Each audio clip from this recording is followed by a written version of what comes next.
하나님의 말씀은 누가복음 16장 말씀 보도록 하겠습니다.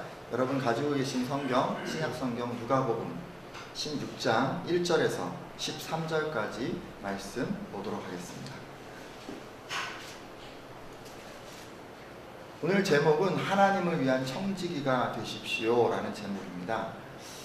하나님께서는요, 여러분에게 그 재물의 복을 넘치게 주셨으면 좋겠습니다. 그래서 차고 넘치는 재물을 가지고 여러분들이 하나님을 위해서도 헌신하시고 또 어려운 이웃을 위해서도 다 봉사하시는 여러분들이 다 되셨으면 좋겠습니다. 그러니까 하나님께서요, 여러분에게 그 이곳저곳에 이제 예를 들어서 막 땅을 주셨다고 생각을 해보죠.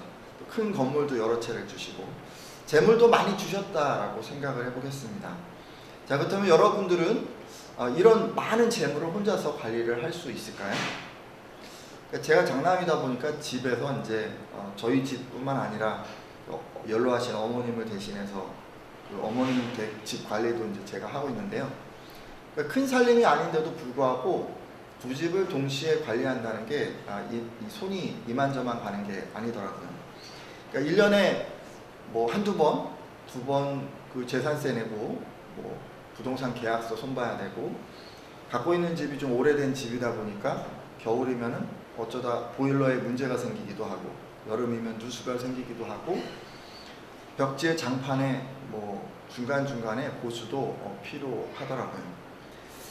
그리고 각각의 집에 대해서는 뭐 전월세를 준 그런 집의 경우에는 세입자를 들이고 내보낼 때가 되면 여간 신경이 쓰이는 게 아니었습니다.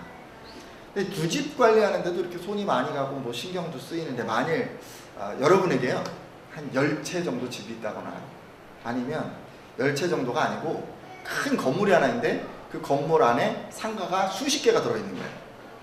그럼 여러분 어떨까요?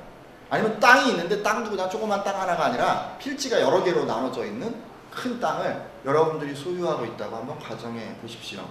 그러면 여러분 이거 관리하느라 얼마나 바쁠까요?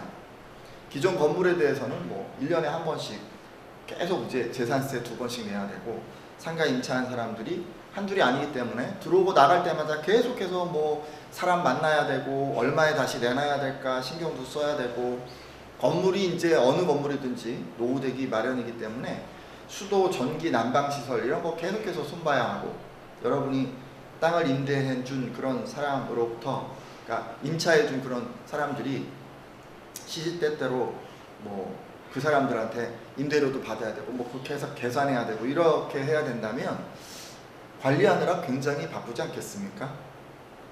아마 그렇게 하나님께서 여러분에게 복을 많이 주시면 여러분들은 아마 그거 관리하느라, 그러니까 연관된 사람들 만나고 부동산 관리하고 그러느라 아마 단 한순간도 쉴 틈이 없을 것입니다. 제가 이렇게 얘기하니까 바쁘더라도 한번 이렇게 돼보고 싶습니다. 뭐 이렇게 여러분이 생각하실 수도 있는데, 아무튼 다 이렇게 되기를 축복합니다. 근데 이제 요즘은 이렇게 되면요, 뭐 부동산 관리 업체, 전문 업체 이런 데다 이제 맡길 수도 있어요. 관리 업체들은 건물 임대를 관리해 주기도 하고, 뭐 땅이나 건물을 팔고 사는 것을 관리해 주기도 하면서 이 자기들이 수고한 것에 대해서 관리 용역비를 받습니다. 참 좋은 세상이죠, 그렇죠? 근데 여러분, 예수님 당시에도 그 땅이나 재물을 많이 소유한 사람들은 본인이 다 관리하는 것이 아니라 이것을 전문적으로 관리할 사람을 두었습니다. 보통은 이제 능력이 출중하고 또 신뢰할 수 있는 사람에게 이것을 맡겼는데요. 예수님께서는 그 재물을 많이 가진 부자와 그가 가진 그 재산을 관리하는 이 청지기 사이에서 일어날 수 있는 어떤 상황을 가정해서 한 비유를 드십니다. 예수님께서 어떤 비유를 드셨을까요? 누가복음 16장에 있는데요, 1절 말씀 보고 계속해서 말씀드리도록 하겠습니다. 또한 제자들에게 읽어주세요. 시작. 또한 제자들에게 이르시되 어떤 자에게 청지기가 있는데 그가 주인의 소유를 낭비한다는 말이 그 주인에게 들린지라. 아멘. 예수님께서는 이제 비유를 시작하시면서 두 사람을 이제 주인공으로 등장시킵니다. 한 사람은 이 부자인 주인이에요. 어마어마한 부자예요. 그래서 스스로는 자기 재산을 도저히 관리할 수 없는 그런 사람입니다. 그리고 다른 한 사람은 그 주인의 재산을 관리하는 청지기입니다.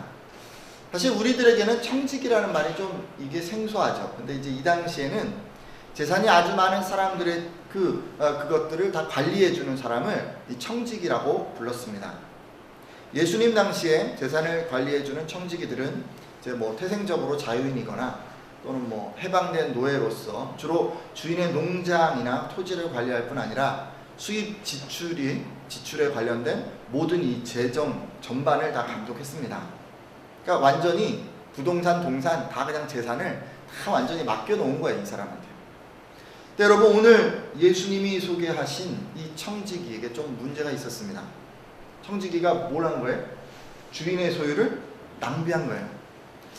여기서 잠시 좀 생각해 볼 것은 지금 청지기의 잘못은 주인의 재산을 착복한 것까지는 아닌 것 같습니다. 그러니까 몰래 주인의 재산을 뭐 훔친 것, 뭐 이런 것은 좀 아닌 것 같아요. 이 낭비에 그런 의미가 들어있지는 않은 것 같고, 누가 보아도 이 게으르고 나태하고 뭐 이런 것으로 인해서 주인의 재산 관리를 제대로 하지 못한 것으로 보입니다. 그러니까 직무에 태만한 것으로 좀 여겨지는데요. 예를 들면 이런 거예요. 주인 입장에서 이런 거죠. 가치가 자꾸 땅이 떨어지는 거예요. 지금. 그래서 다른 사람들 다 땅을 지금 팔아가지고 이 가치를 보존하려고 하는데 이 청지기가 땅을 안 팔고 있는 거예요. 그래서 계속해서 손해를 볼 수도 있고, 또 비어있는 상가가 있는데 빨리 이제 사람이 들어와야 될 거 아니에요. 근데 이제 안 들어오면 그만큼 손해인데 빨리 이 임차인을 드리려고 하는 노력을 하지 않음으로 인해서 뭐 어떤 식으로든지 주인에게 손해를 입히는 그런 상황이었던 것 같습니다. 근데 이제 이렇게 책임을 맡고 있는 청지기가 성의껏 성심껏 일하지 않아서 이 주인이 손해를 입는 그런 상황이 되자 여러분, 이런 상황이 되면 어떻게 하시겠습니까? 만약에 여러분이 주인이라면 뭐 청지기를 당장 파면하고 다른 청지기를 세우지 않겠습니까? 오늘 비유 속의 주인도 이렇게 얘기를 합니다. 자네에 대해서 다른 사람들이 안 좋은 얘기하는 게 지금 들리는데 어찌된 일인가? 이제 더 이상 자네를 믿고 맡길 수가 없으니 이후로는 자네가 맡아보던 이 청지기를 다 정리하도록 하게라고 이렇게 이야기를 합니다.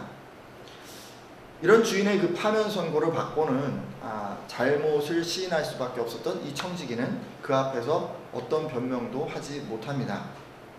근데 여러분, 이런 상황이 딱 되니까요, 뭐 당장 뭐 이걸 통해서 계속해서 먹고 살았잖아요. 근데 이제 앞길이 이제 막막한 거예요. 그러니까 청지기가 이렇게 생각을 합니다. 땅을 파자니 힘이 없고 빌어먹자니 낯이 부끄럽구나 라고 말이죠. 이렇게 속으로 막 생각을 하면서 이후로 어떻게 살아야 하는가에 대해서 고민하기 시작합니다. 여러분도 이제 이런 청지기의 입장을 다 이해하시리라 생각합니다. 갑자기 이제 멀쩡하던 이 직장에서 해고가 되면, 또는 뭐 정년이 남았는데도 회사 형편 때문에 조기 퇴직할 수밖에 없는 형편이 된다면 정말 막막하지 않겠습니까? 요즘 같으면 그래도 직장에서 뭐 몇 개월 정도 실업급여가 나오기도 하고, 뭐 근데 이때는 이런 것도 없었고요. 또 뭐 요즘 같으면 퇴사할 때 퇴직금을 챙겨서 나올 수도 있지만, 뭐 이 당시는 또 그런 것도 없었기 때문에 이 청지기는 지금 먹고 살 일이 막막했습니다. 한참을 이제 고민하던 끝에 이 청지기가 이제 한 가지 꾀를 생각해내게 되죠. 그가 어떤 방법을 생각해냈는지 말씀을 통해서 확인해 보도록 하겠습니다. 누가복음 16장 4절에서 7절인데 좀 길기 때문에 제가 읽겠습니다. 여러분 잘 따라오세요. 내가 할 일을 알았도다. 이렇게 하면 직분을 빼앗긴 후에 사람들이 나를 자기 집으로 영접하리라 하고 주인에게 빚진 자를 일일이 불러다가 먼저 온 자에게 이르되 내가 내 주인에게 얼마를 빚졌느냐 말하되 기름 100마리니이다. 이르되 여기 내 증서를 가지고 빨리 앉아 50이라 쓰라 하고, 또 다른 이에게 이르되 너는 얼마나 빚졌느냐 이르되 밀 100석이니이다. 이르되 여기 내 증서를 가지고 80이라 쓰라 하였는지라. 아멘. 청지기가 어떻게 하냐면요, 주인한테 지금 빚지고 있는 사람들을 다 부르는 거예요. 뭐 여기 이제 두 사람의 예가 나왔어요.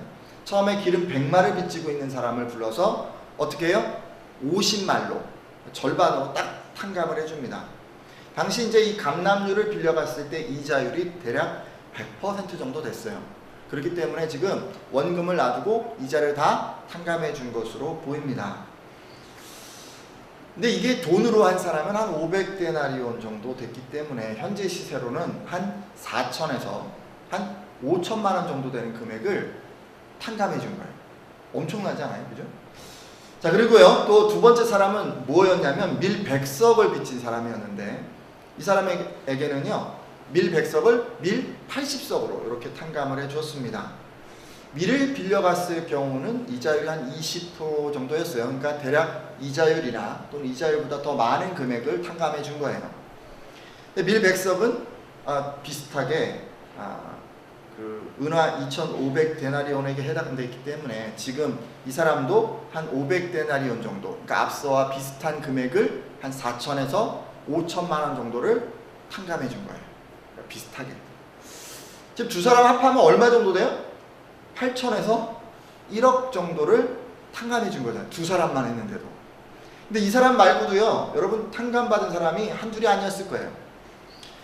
그럴 것이기 때문에 이 청지기가 지금 탕감해 준 것은 적게는 뭐 몇십억이 될 수도 있고 뭐 몇백억 이상 지금 탕감해 주었을 수도 있습니다. 놀랍지 않습니까? 이 청지기가 지금요, 자기가 지금 살아남기 위해서 주인에게 빚진 사람들의 그 빚을 정말 엄청나게 탕감을 해준 거예요. 물론 청지기에는 그런 권한이 있었습니다. 그러니까 이 사람이 뭘 크게 잘못했다고 보기도 쉽지가 않아요. 자기한테 권한이 있을 때 그 권한을 가지고 주인에게는 크게 손해를 입히지 않으면서 할 수 있는 최선을 다한 거예요. 자, 청지기가요, 자기가 주인이 맡긴 이 재물로 이들에게 은혜를 베풀게 되면 자기가 청지기직을 그만두고 나서도 사람들이 그 받은 은혜를 생각해서 자기를 반갑게 맞이해 줄 것이다, 그 은혜를 보상해 줄 것이다 라고 이렇게 생각을 했습니다. 그래서 자기에게 지금 탕감해 줄 수 있는 권한이 있는 그 시기 동안에 최선을 다해서 주인에게 빚진 사람들에게 선심을 쓴 것입니다. 이런 사실을 알게 된 주인은 그 후에 어떻게 했을까요? 누가복음 16장 8절입니다. 여러분 읽어주시겠어요? 주인이, 시작. 주인이 이 옳지 않은 청지기가 그를 지혜롭게 하였으므로 칭찬하였으니 이 세대의 아들들이 자기 시대에 있어서는 빛의 아들들보다 더 지혜로웁니다. 아멘. 참 의외죠, 여러분. 저 같으면 뭐 손해를 많이 입혔으니까 저 청지기 뭐 당장 끌고 와라 뭐 이렇게 얘기를 하고, 청지기에게 내가 이 같은 일을 저지르고도 네가 무사할 줄 알았냐 이렇게 얘기하면서 좀 따끔하게 막 뭔가 좀 야단을 칠 것 같은데, 주인은 오히려 악한 일을 했는 그리고 또 손해를 입힌 이 청지기를 칭찬을 합니다. 우리하고는 스케일이 완전히 달라요. 지금 하나님이에요, 하나님. 이 주인은 지금 하나님을 지금 비유하고 있어요. 우리하고 달라요. 우리같이 생각을 하시면 안 돼요. 하나님은요, 맡긴 청지기가 이렇게 선하게 뭔가를 하는 것을 칭찬하십니다. 근데 물론 이제 악한 의도로 이 사람이 하긴 했는데, 여러분 한번 더 보죠. 이 비유의 대목에서 우리가 조금 주의를 기울여야 할 것이 있습니다. 주인이 청지기가 이 주인을 속이고도 자신에게 부여된 권한을 남용한 것, 이런 것을 이제 칭찬해 주었기 때문에 우리가 청지기로서 주인을 속여도 문제가 없다라고 생각을 하거나, 또는 나도 뭐 내게 주어진 권력이 있을 때 막 남용하면서 이렇게 살아야지라고 생각하시면 좀 곤란합니다. 여기서 주인이 칭찬한 것은 청지기의 악한 행동이 아니었기 때문입니다. 주인이 칭찬한 것은 청지기의 도덕적 부분이 아니에요. 오히려 그가 앞날을 대비하고 지혜롭게 처신한 어떤 그런 행동에 대해서 지금 그 부분에 대해서만 지금 주인이 칭찬한 것입니다. 따라서 우리는요, 이 본 단락의 의미를 지극히 제한적으로 해석을 해야만 합니다. 우리들이 이제 이 비유를 딱 듣게 되면 뭔가 막 그런 식으로 생각할까 이제 염려가 되셨던 것 같아요. 예수님께서도 이 비유를 딱 마치시자마자 바로 이어서 이 비유에 담긴 교훈을 하나로 딱 말씀해 주십니다. 무슨 교훈이었을까요? 누가복음 16장 9절 말씀인데요. 제가 읽겠습니다. 내가 너희에게 말하노니 불의의 재물로 친구를 사귀라. 그리하면 그 재물이 없어질 때 그들이 너희를 영주할 처소로 영접하리라. 아멘.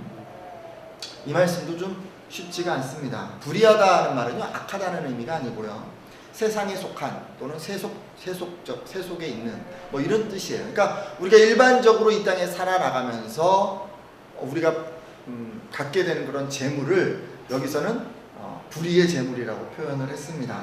근데 예수님께서는 이 땅에 사는 동안 우리가 가지고 있는 그 재물을 사용해서 친구를 사귀라 라고 지금 교훈을 하신 것입니다. 그리고요, 여러분, 재물이 없어질 때에 라는 얘기가 있는데, 뭐 이 얘기도 또 뭐 이 땅 살아가다가 뭐 돈이 떨어지거나 뭐 가난해지거나 뭐 이런 때를 말한다고 생각할 수 있는데, 여러분, 그런 게 아니에요. 그 뒷단락은 이제 하늘나라를 보고 예수님께서 말씀하신 거예요. 그러니까 우리가요, 이 땅을 떠나서 하늘나라로 갈 때를 우리 안에 돈이 없어질 때, 재물이 없어질 때로 이렇게 은유적으로 표현하신 것입니다. 왜냐하면 우리가요, 이 땅 재물을 가지고 하늘나라 갈 수 있는 사람 아무도 없기 때문에 지금 예수님이 이렇게 말씀하신 거예요. 그리고 뒤에 보면 영주할 처소로 영접하리라는 말씀은요, 여러분에게 이제 은혜를 입은 사람들이 있을 거 아니에요, 이 땅에 사는 동안에. 근데 그 사람들이 영원히 살게 될 그 영주할 처소, 그 천국에서도 그 사람들이 여러분과 좋은 관계를 맺고 여러분들을 반갑게 맞이해 줄 것이다 라는 그런 말씀을 하신 것입니다. 따라서 여러분, 예수님께서 지금 이 예화를 통해서 이제 이런 얘기예요. 요 얘기가 이제 결론인데, 재물로 우리가 이 땅에서 친구를 사귀면 하늘나라에 가서도 은혜를 입은 사람들의 환대를 받을 것이다 라는 것을 교훈하고 싶으셨던 것입니다. 따라서 여러분, 예수께서 이 비유를 말씀하신 것은 주인의 재산을 남용한 그 청지기의 부도덕함을 옹호하거나 그가 저지른 어떤 악한 방법을 따르라는 것이 아니라는 것을 분명히 알 수 있습니다. 자, 여러분, 그러면 불의한 재물을 가지고 친구를 사귀라는 교훈은 구체적으로 무엇을 의미할까요? 사실 여러분, 이 세상에서 재물을 가지고 친구를 사귀라는 교훈은요, 문자적으로만 딱 보잖아요. 그러면 우리가 이제 흔히 이렇게 생각하잖아요. 돈을 써서라도 필요한 인맥을 잘 관리를 해라 라는 뜻으로 잘못 이해할 수가 있어요. 그러니까 뭐 친구들이라면 맛있는 거 자꾸 사서 내 주변 친구들을 이렇게 계속 있게 만들고, 사업상 파트너도 내가 뭐 접대를 하거나 선물을 하거나 또 후하게 대접을 해서 그 사람과 좋은 관계를 유지해라 라는 식으로 이제 이것을 생각할 수 있어요. 하지만 여러분, 이 교훈의 청중은 그런 사람이 아니었습니다. 이 교훈의 청중이 어떤 사람이었냐면요, 그 남들에게 보여지는 헌금 내는 거 이런 거는 정말 열심히 했어요. 그런데 주변 이웃, 어려운 사람 이런 것을 돕는 것에는 자기 재물을 쓰는 것에 인색했던 이 바리새인이었습니다. 따라서 여러분, 우리가 그것을 생각해 본다면 지금 재물을 가지고 친구를 사귀라고 하는 이 교훈은요, 하나님께서 주신 재물을 주변의 어려운 이웃을 섬기는데 아끼지 말고 사용하라라는 그런 말씀임을 알 수 있습니다.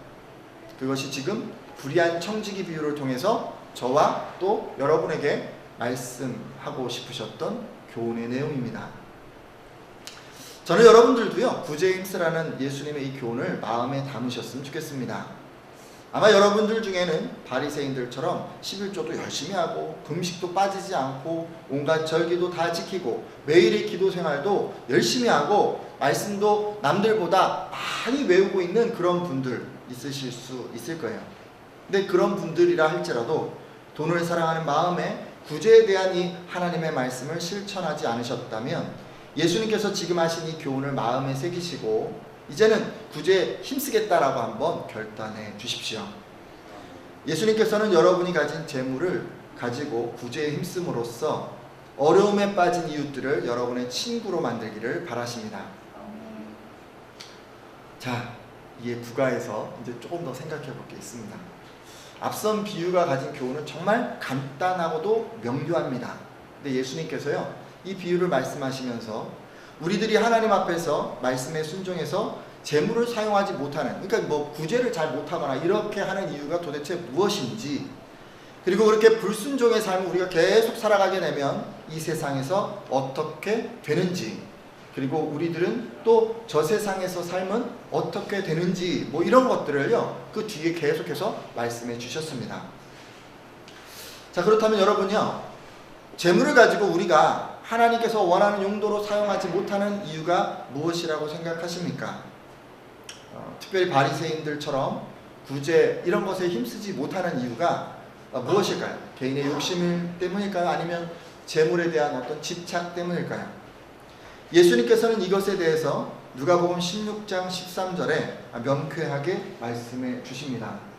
여러분 읽어주시겠어요? 집 하인이 두 주인을 시작. 집 하인이 두 주인을 섬길 수 없나니 혹 이를 미워하고 저를 사랑하라. 혹 이를 중히 여기고 저를 경히 여길 것입니다. 너희는 하나님과 재물을 겸하여 섬길 수 없느니라.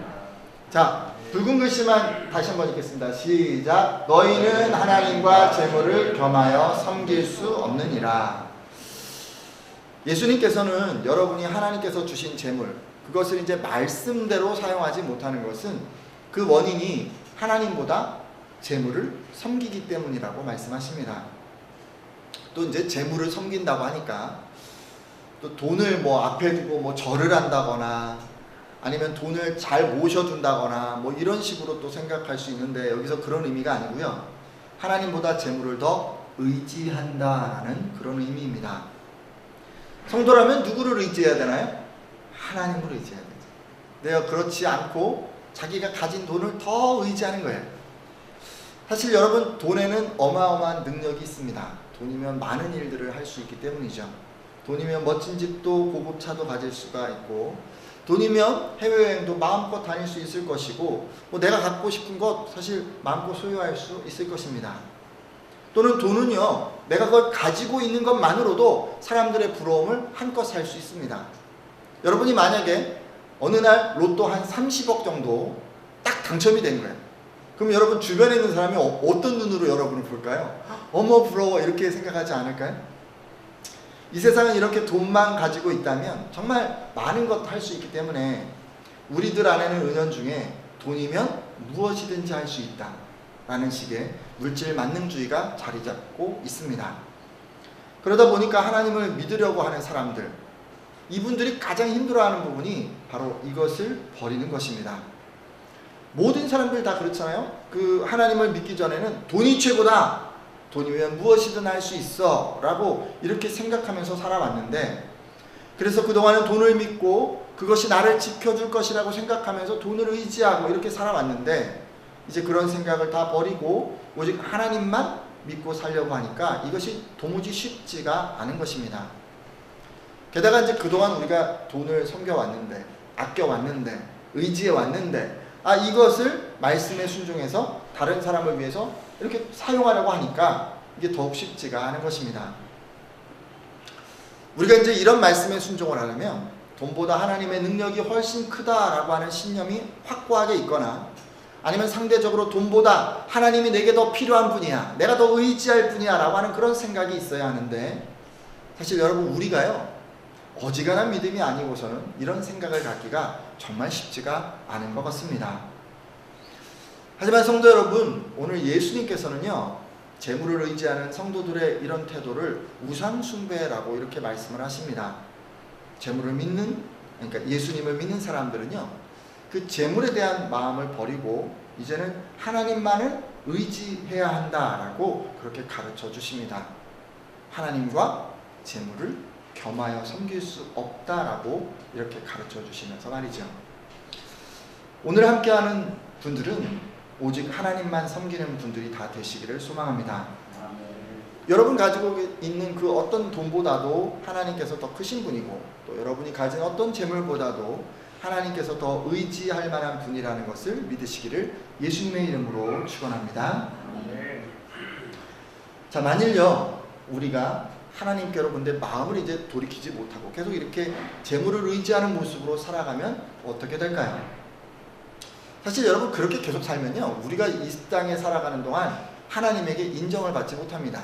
그러니까 큰 그릇이라는 인정은 받기가 힘듭니다.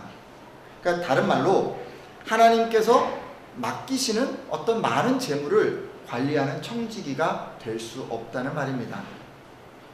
그래서 이 땅 사는 동안에 하나님께서 주시는 어떤 재물의 복을 누리기가 좀 힘들 수 있습니다. 여러분, 이런 원리를 설명하시기 위해서 예수님께서는 하나님께서 우리의 지금 현재 행동으로 미래의 행동을 다 내다보신다라고 말씀해 주십니다.